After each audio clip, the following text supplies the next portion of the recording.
Olá, professor. Olá, professor.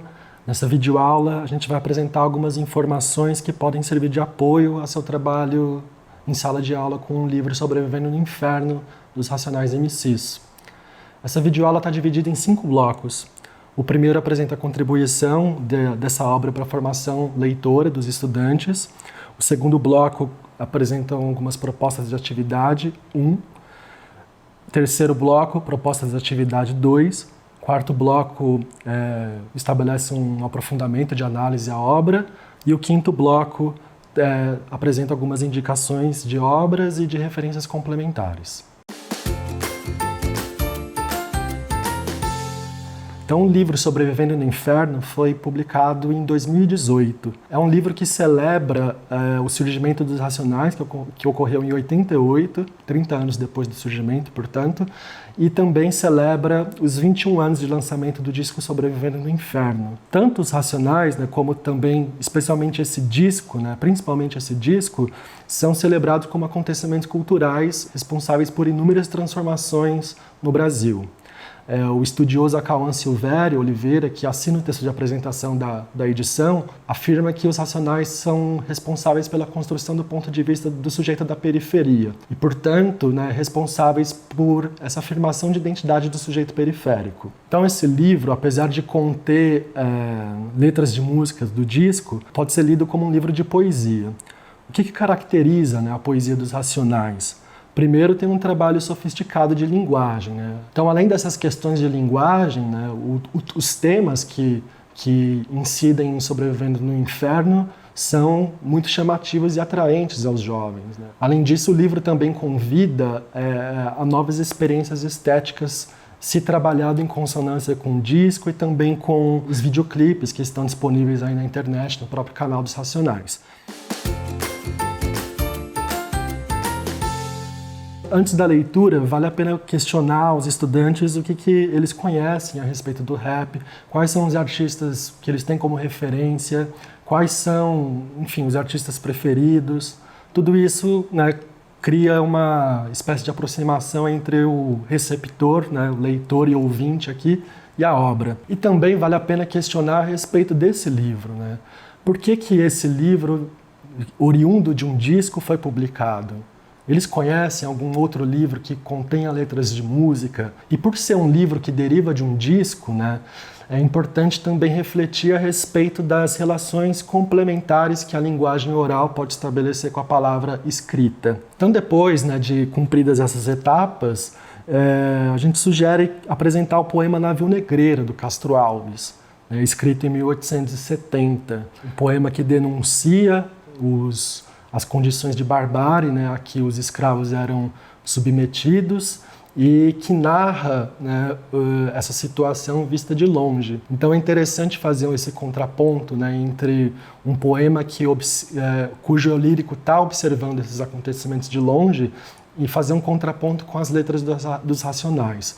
Aqui ele já não está vendo mais de longe, narrando essa cena de forma panorâmica. O sujeito lírico das músicas dos Racionais, ele está narrando toda essa situação do lado de dentro, de quem está vivendo realmente a coisa. Agora, com relação à leitura, além desse aspecto da contextualização, vale a pena refletir sobre o título do livro. Sobrevivendo, o que esse verbo indica, esse verbo empregado no gerúndio. Todas essas questões são importantes de ser abordadas na hora da leitura. E aí passar, finalmente, a apreciação dos textos, a leitura dos textos, se possível também ouvir como complemento as músicas, estabelecendo essa relação entre a palavra escrita e a palavra oral. Então já na segunda faixa, Gênesis, o Mano Brown ele dá o tom do disco. Ele cria uma série de antíteses e com base nessa letra que é super curtinha, mas já dá para perceber algumas sofisticações de linguagem que vão marcar todo o disco. Já na música seguinte, capítulo 4, versículo 3, a gente encontra traços de polifonia que caracterizam essas obras dos Racionais. Quer dizer, os poemas assumem feições narrativas e essas narrativas, por sua vez, são polifônicas. Então, o sujeito lírico aqui, ele não é só um, mas são vários. E tudo isso é bastante importante e interessante de ser conversado em sala de aula. Então, depois, né, de ler e de apreciar essas letras, esses poemas, vale a pena conversar com os estudantes a respeito da construção da identidade desse sujeito periférico. Quer dizer, por um lado, os Racionais conferiram bastante representatividade, até então inédita, a certos grupos periféricos. Por outro lado, nem todos foram representados. É o caso, por exemplo, das mulheres, que cada vez mais têm reivindicado a representatividade no cenário do rap e na cultura hip-hop como um todo. A partir dessas novas reivindicações, desses novos participantes da cena cultural, vale a pena estimular a criação de um slam, né, no contexto da escola.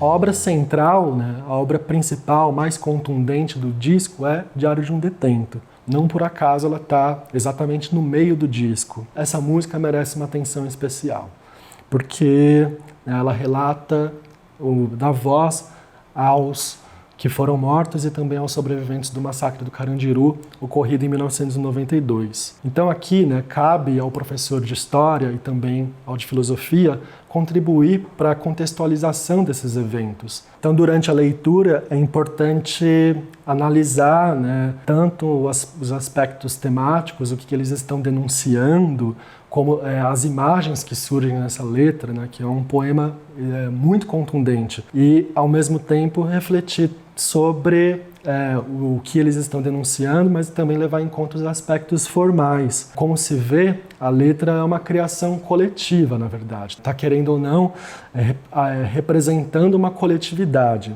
Não à toa, né, Diário de um Detento é uma criação coletiva também. Ela não é uma autoria tão somente atribuída a um sujeito, né?